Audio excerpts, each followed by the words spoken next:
အားလုံးပဲမင်္ဂလာပါကျွန်တော်ဒီနေ့ကတော့ရန်ကုန်ကနေတလောက်ပေါ့ကူးတဲ့တမော်တစ်ခါမှမစီးဘူးလို့သွားစီမှာပဲဖြစ်ပါတယ်အခုကမနက်အစောကြီးဆိုတော့လူတွေကလည်းအများကြီးပဲအပေါ်မှာ view ကောင်းလို့အပေါ်မှာသွားပြီးတော့ထိုင်ပါမယ်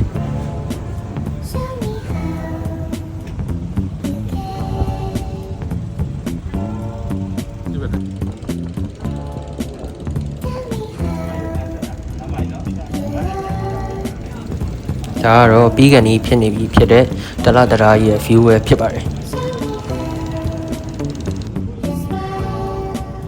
အခုတမောစထွက်ပါပြီဒီနေ့ပြောဖို့မေးတော့တမောလက်မှတ်ခတယောက်ကမှ200လား300လားမသိဘူးအဲ့လောက်ပဲရှိတယ်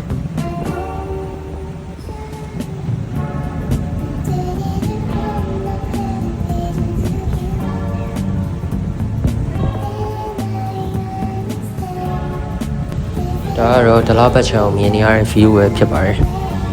ဒလဘတ်ကတမောစိတ်ကိုလည်းမြင်နေရပြီဆိုတော့မကြခင်တမောကန်းကပ်ပါတော့မယ်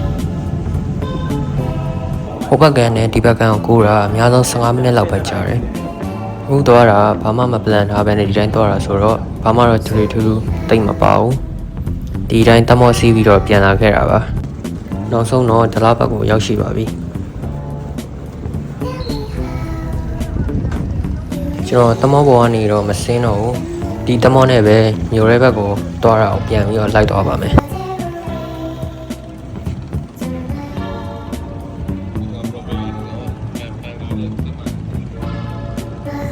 အခုဒလဘက်ကနေပန်ဆိုရန်စိတ်ကောင်ပြန်ပြီးထွက်လာတာပဲဖြစ်ပါတယ်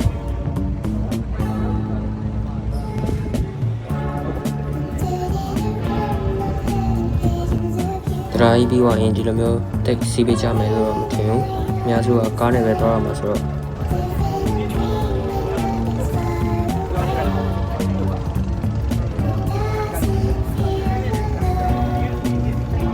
ကျွန်တော်တို့ဒီဘက်ရန်ကုန်မြို့ဘက်ကိုပြန်ရောက်ပါပြီအခုလိုဆုံးဖြတ်ကြည့်ရှုပေးကြတဲ့အတွက်တယောက်ချင်းစီကအထူးပဲကျေးဇူးတင်ရှိပါတယ်နောက် floor မှာပြန်ဆောင်ပါ